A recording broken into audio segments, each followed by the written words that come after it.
मेहनत और इल्म का सफ़र। एक छोटी सी लड़की थी जिसका नाम ज़ैनब था। उसकी ज़िंदगी में सब कुछ आसान नहीं था। इसके माँ बाप ने हमेशा उसे सिखाया था कि मेहनत और इल्म से ही ज़िंदगी में बेहतरी आती है।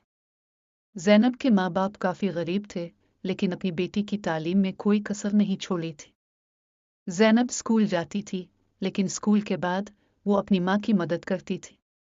इसकी माँ कपड़ों का काम करती थी और ज़ैनब भी कभी कपड़े सिलती, कभी सफाई करती, कभी खाना बनाने में मदद करती। ज़ैनब को ये काम करने में शिकायत नहीं थी, क्योंकि वो जानती थी इसकी मेहनत इसके घर वालों के लिए बहुत ज़रूरी है। वो हर दिन स्कूल से आने के बाद अपने काम करते हुए अपने सबक भी पढ़ती थी। ज़ैनब का सपना था कि वो अच्छी तालीम हासिल करे और अपनी माँ बाप की मदद करे, ताकि इनकी ज़िंदगी बेहतर हो सके। वो हर दिन अपनी किताब लेकर स्कूल जाती थी और शाम को घर के काम करते हुए अपनी तालीम में भी अपना वक्त गुजारती थी। ज़ैनब के सपने इसकी मेहनत और लगन से सच हो रहे थे। इसके स्कूल में नंबर्स बेहतरीन हो गए और उसके माँ बाप को इस पर फख्र था।